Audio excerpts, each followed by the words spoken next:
السلام علیکم میری کہانی سننے والے لسنرز اینڈ ریڈرز، آپ سب کیسے ہیں؟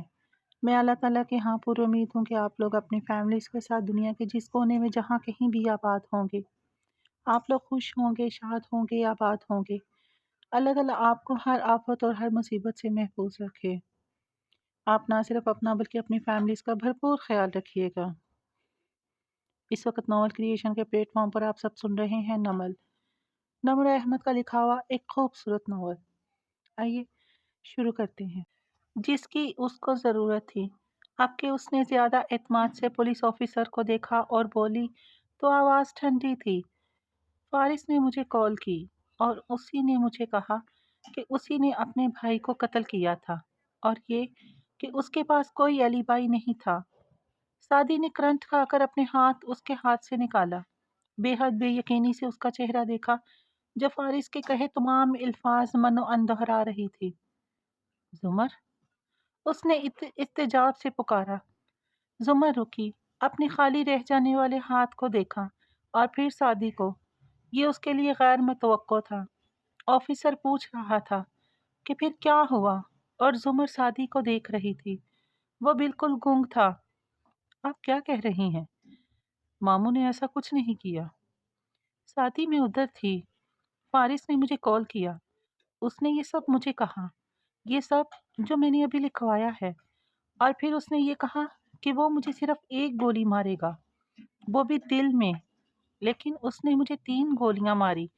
اس نے کہا کہ وہ اپنی بیوی کو بھی قتل کرنا چاہتا ہے اور مجھے بھی، اور پھر ایسا ہی ہوا، اس نے شوٹ کیا۔ آپ اس کے گھر جائیں، اس کی گنز تلاش کریں، اس کے پاس گنز کی ایک بہت بڑی کلیکشن ہے۔ مجھے یقین ہے انہی میں سے کوئی گن اس نے ہمارے اوپر استعمال کی ہوگی۔ میں تو یہ سمجھ نہیں پا رہی کہ وہ ابھی تک آزاد کیوں گھوم رہا ہے۔ سعدی، تم میری بات سن رہے ہو؟ آخری الفاظ کہتے ہوئے اس کا اعتماد کم ہو رہا تھا۔ سعدی بے حد بے یقینی سے نفی میں سر ہلاتے ہوئے 2 قدم پیچھے ہٹا۔ زمر، آپ کو کوئی غلط فہمی ہوئی ہے، ایسا کچھ بھی نہیں تھا۔ پھر تیزی سے وہ آفیسرز کی طرف مڑا۔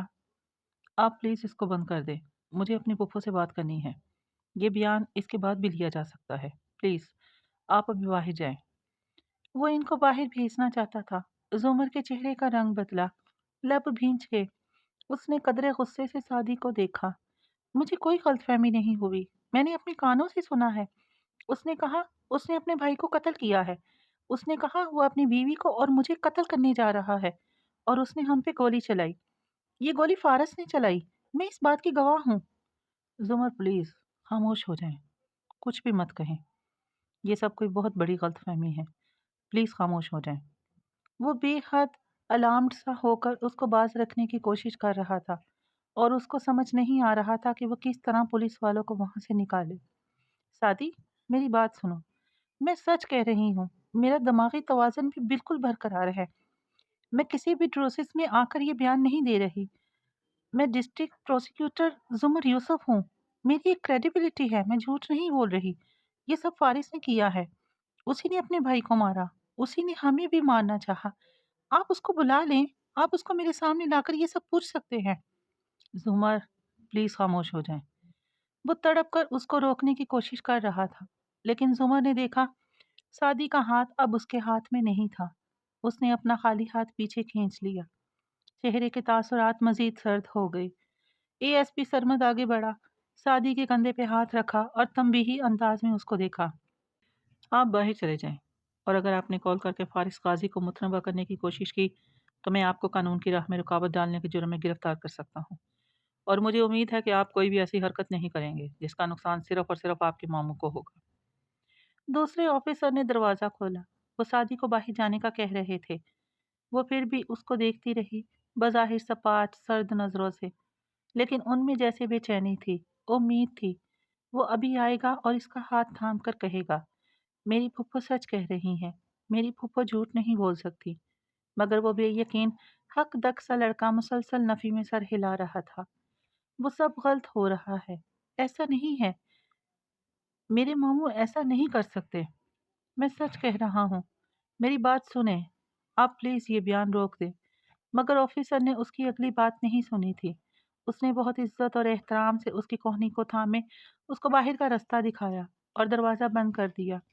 زمر نے آنکھیں بند کی، چند گہرے سانس اندر اتارے اور پھر کھولی تو وہ پہلے سے زیادہ خود کو سمیٹ چکی تھی۔ اس نے کہنا شروع کیا، وہی سب جو اس کے نزدیک سچ تھا، اور یہ سب کہتے ہوئے اس کی نظروں کے سامنے اسپتال کے بستر پہ لیٹا اپنا وجود تھا۔ نہ ہی ارد گرد لگی نالیاں تھی، مشینز اور فضا میں رچی بسی اسپرٹ کی عجیب سی خوشبو، ناکارہ گردے، ڈائلسس والی زندگی، کچھ بھی نہ تھا۔ صرف فالج زدہ بڑے ابا تھے، صرف وہی۔ بے حد مزمحل اور پریشان سا سادی باہر آیا۔ کوریڈور سے گزرتے ہوئے وہ ویٹنگ روم کے سامنے رکا، پھر تیزی سے اندر آیا۔ حنا اور علیشا وہاں بیٹھی باتیں کر رہی تھی۔ حنین، اس کے انداز پہ حنین بے اختیار اٹھ کھڑی ہوئی، متفکر نگاہوں سے اس کا چہرہ کھوجا۔ کیا ہوا بھائی؟ جب تم اور ماموں اور ایک نگاہ ساتھ کھڑی فورنر لڑکی پہ ڈالی، پھر حنین کو دیکھا۔ تمہاری فرینڈ زمر کا انتظار کر رہے تھے ہوٹل میں، کیا تب ماموں نے ان کو کوئی کال کی تھی؟ حنین نے ناسمجھی سے اسے دیکھا۔ کیا مطلب، کیسی کال؟ حنین، جب تم سب لوگ ساتھ تھے تو کیا ماموں نے زمر کو کسی ریسٹورنٹ میں بلایا تھا؟ انہوں نے انہیں کوئی کال کی تھی جس میں انہوں نے کہا کہ وہ رکا۔ یہ الفاظ تو وہ خود بھی ادا نہیں کر پا رہا تھا۔ بمشکل ہمت مجتمع کر کے بولا، انہوں نے کہا کہ وہ ہی وارث ماموں کے قاتل ہیں اور وہ زمر کو بھی مارنا چاہتے ہیں، اور زرتاشا آنٹی کو بھی۔ حنین کے چہرے پہ پہلے حیرت ابھری اور پھر شدید شوق۔ آپ کیا کہہ رہے ہیں؟ مجھے کچھ سمجھ نہیں آ رہا۔ پھر اس نے علیشا کو دیکھا۔ علیشا، ہم سب ساتھ تھے، ایسا کچھ بھی نہیں ہوا تھا۔ انہوں نے ایک دو دفعہ کال کی تھی مگر پھپھو کا فون بند جا رہا تھا۔ علیشا نے بھی اتنی ہی الجھن سے سادی کا چہرہ دیکھا۔ میں مداخلت نہیں کرنا چاہتی، لیکن ہم لوگ کم از کم 1.5 گھنٹہ وہیں پہ رہے، میرے ہوٹل کے کمرے میں، اور ہم باتیں کرتے رہے تھے یا زیادہ وقت خاموش رہے تھے۔ پھر فون آیا کہ زرتاشا کو گولی لگی ہے، جو حنین کے انکل کی بیوی تھی۔ اس پر یہ دونوں اکٹھے وہاں سے نکل گئے۔ سادی اس کی طرف مڑا۔ اس نے ٹھہر ٹھہر کر اس سے پوچھا، کیا جب تم لوگ ساتھ تھے، تم تینوں، تو کسی ایک لمحے کے لیے بھی فارس ماموں تم لوگوں سے الگ ہوئے تھے؟ حنین اور علیشا دونوں نے نفی میں سر ہلایا۔ نہیں، ایسا کچھ بھی نہیں ہوا تھا بھائی۔ مگر آپ کیوں پوچھ رہے ہیں؟ سادی نے کرب سے آنکھیں بند کی، کن پٹی دونوں ہاتھوں سے مس لی۔ وہ بہت پریشان ہو گیا تھا۔ زمر کہہ رہی ہے کہ ماموں نے انہیں کال کیا اور ماموں نے انہیں کہا کہ وہ ان کو شوٹ کرنے لگے ہیں، اور یہ کہ ماموں نے ان کے سامنے اعتراف جرم کیا۔ حنین کے چہرے کا شوق ایک دم ناگواری اور غصے میں ڈھلا۔ وہ تیزی سے آگے آئی۔ کیا مطلب ماموں نے یہ سب کہا؟ پھپھو جھوٹ بول رہی ہیں، ماموں ہمارے ساتھ تھے، انہوں نے کچھ بھی نہیں کہا۔ یہ کیا مذاق ہے؟ وہ تیش سے بپھر رہی تھی۔ زمر اس قسم کی حرکت کیوں کر سکتی تھی؟ ساتھی نے نفی میں گردن ہلائی اور تھکا تھکا سا کرسی پہ بیٹھ گیا۔ مجھے کچھ نہیں پتا کیا ہو رہا ہے، مگر زمر کو کوئی غلط فہمی ہوئی ہے۔ وہ ماموں پہ الزام لگا رہی ہے۔ ماموں تو خود اتنے ٹوٹ گئے ہیں، انہوں نے تو ایسا سوچا بھی نہیں تھا کہ یہ سب ہوگا۔ ماموں نے ایسا کچھ نہیں کیا، ہے نا حنین؟ اس نے تائید کے لیے سر اٹھا کر حنین کو دیکھا۔ وہ اس کی طرح پریشان نہیں تھی، وہ غصے میں تھی۔ میری سمجھ میں نہیں آتا پھوپھو ماموں سے کون سا بدلہ اتار رہی ہیں؟ یہ ایک دہشت گردی کی کارروائی تھی، وہ اس میں ماموں کو کیوں گھسیٹ رہی ہیں؟ انہیں ایسا کرنا بالکل سیف نہیں دیتا۔ مجھے ان سے اس چیز کی توقع نہیں تھی۔ وہ غصے سے واپس بیٹھی۔ اب چہرے پہ کچھ دیر پہلے کی چھائی زمر کے لیے ہمدردی ختم ہو چکی تھی۔ وہاں صرف اور صرف ملال بھری بے بسی تھی۔ علیشا ان دونوں کے سامنے کھڑی فکر مندی سے باری باری دونوں کا چہرہ دیکھ رہی تھی۔ اس کی کچھ سمجھ میں نہیں آ رہا تھا کہ وہ کس مسئلے میں پھنستی جا رہی ہے۔ بھائی، آپ ماموں کو کال کریں، ان سے پوچھیں کہ پھپھو کیا کہہ رہی ہیں۔ سادی نے تھکی تھکی نگاہوں سے اسے دیکھا۔ میں ایسا کچھ بھی نہیں کر سکتا جو فارس غازی کو مزید مشتبہ بنائے۔ اس بیان کے بعد پولیس ان سے ضرور پوچھ گچھ کرے گی، شاید ان کو گرفتار بھی کر لے۔ مجھے واقعی نہیں پتا کہ ہمیں کیا کرنا چاہیے۔ اگر آپ نہیں بتائیں گے تو میں انہیں کال کرنے جا رہی ہوں۔ انہیں پتا ہونا چاہیے کہ پھپھو ان پہ کیا الزام لگا رہی ہیں، اور وہ بھی پولیس کے سامنے۔ او گوڈ! حنین کا تو بس نہیں چل رہا تھا کہ وہ ہر چیز کو تہس نہس کر ڈالے۔ وہ بے اختیار کھڑی ہوئی جیسے واقعی کال کرنے جا رہی ہو۔ سعدی نے اسے روکا۔ نہیں، اس وقت چیزوں کو خراب کرنے کی نہیں، ان کو حل کرنے کی ضرورت ہے۔ حنین نے سوالیہ نظروں سے بھائی کا چہرہ تکا۔ پھر ہم کیا کریں؟ کس کو بتائیں؟ کس سے مدد مانگے؟ سعدی نے موبائل نکالا، فون بک کھولی، نمبر ڈائل کیا اور فون کان سے لگاتے ہوئے حنین سے بولا، تھینک گاڈ ہمارے رشتہ داروں میں کوئی ایک شخص تو ایسا ہے جس کے بارے میں کہہ سکتا ہوں کہ وہ ہر مسئلہ سنبھال سکتا ہے۔ دوسری طرف گھنٹی جا رہی تھی۔ حنین نے بومیں سکیڑ کر اچنبے سے سوچا اور پھر تاثرات ڈھیلے پڑے۔ اوہ، ہاشم بھائی، آپ ہاشم بھائی کو بلا رہے ہیں؟ اوکے۔ وہ غیر آرام دہ سی ہو کر کرسی کے کنارے بیٹھ گئی۔ البتہ وہ ابھی بھی بے چین تھی اور ناخوش بھی۔ سامنے کھڑی علیشا کے چہرے پہ ایک رنگ آ رہا تھا اور دوسرا جا رہا تھا۔ اس ساری گفتگو میں ہاشم کا نام سب سے واضح تھا۔ ہاشم، پھر ہاشم، ادھر بھی ہاشم۔ اس نے کھنکار کے ان دونوں کو متوجہ کیا۔ میرا خیال ہے مجھے چلنا چاہیے، میری ممی کی کال آنے والی ہے۔ وہ ہوٹل میں مجھے اس وقت نہ پا کر پریشان ہو جائیں گی۔ میں رات کو پھر آؤں گی، تم پریشان مت ہونا۔ قریب ہو کے حنین کا کندھا تھام کر وہ کہہ رہی تھی۔ سعدی نے ذرا کی ذرا نظر اٹھا کر اس فارنر لڑکی کو دیکھا جو ان کے لیے بے حد فکر مند لگ رہی تھی، اور پھر دوسری طرف جاتی گھنٹی سننے لگا۔ جی ہاشم بھائی۔ رابطہ ملتے ہی وہ بچوں کسی بے ساختگی سے بولا، پلیز آپ ادھر آ جائیں۔ جی، ادھر ہی ہسپتال میں۔ مجھے نہیں پتا یہاں کیا ہو رہا ہے، لیکن پھپھو کو کوئی غلط فہمی ہوئی ہے۔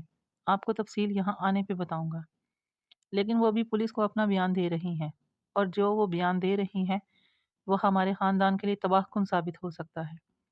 اور دوسری طرف کار ڈرائیو کرتے ہوئے کانوں میں ہینڈز فری لگائے ہاشم نے تھک کر آنکھیں بند کی اور پھر گہری سانس لے کر کھولی۔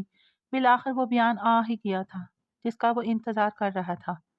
میں آ رہا ہوں سعدی، تم بالکل فکر مت کرو، میں سب سنبھال لوں گا۔ ہاشم سب سنبھال سکتا ہے۔ ہلکی سی مسکراہٹ سے اس نے ہینڈز فری کانوں سے اتارے اور ایکسیلیٹر پہ پاؤں کا دباؤ بڑھا دیا۔ پولیس آفیسرز زمر کے کمرے سے نکل رہے تھے جب کوریڈور کی دیوار کے ساتھ لگے مایوس اور فکر مند سے کھڑے سعدی نے کوئی آہٹ سی محسوس کر کے گردن موڑی۔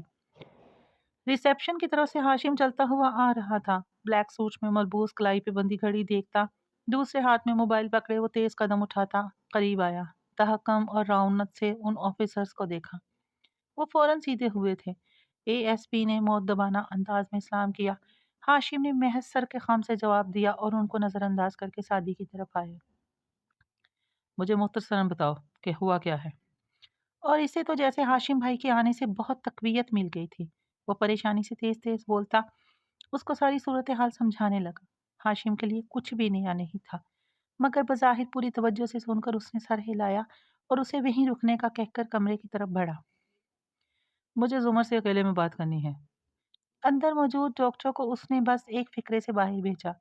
دروازہ بند کیا اور بیٹھ کے سامنے آیا۔ قدرے ٹیک لگا کے لیٹی زمر نے اکتا کر ہاشم کو دیکھا اور بیزاری سے منہ پھیر لیا۔ آپ جس لیے بھی آئے ہیں کتنا ہی اچھا ہو واپس چلے جائیں، کیونکہ میں اس وقت کم از کم آپ سے بات کرنے کے موڈ میں نہیں ہوں۔ کیا یہ سچ ہے کہ آپ نے فارس کے خلاف بیان دیا ہے؟ وہ سنجیدگی سے پوچھ رہا تھا۔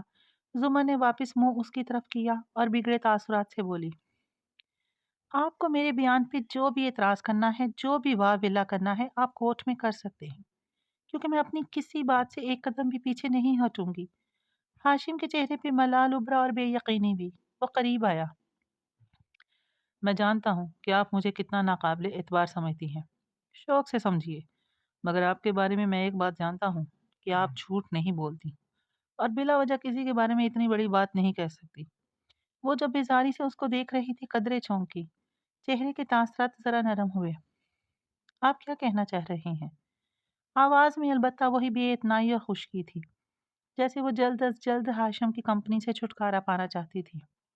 میں صرف اتنا پوچھ رہا ہوں کیا واقعی وہی ہوا تھا جو آپ نے پولیس سے کہا؟ کیا واقعی آپ نے فارس کو اعتراف جرم کرتے سنا؟ کافی توجہ اور دھیان سے اس کو دیکھتا پوچھ رہا تھا، جیسے اس کا کہا گیا ایک ایک لفظ اس کے لیے بہت اہمیت رکھتا ہو۔ زمر نے اس بات میں سر ہلایا۔ میں نے سب سچ کہا ہے،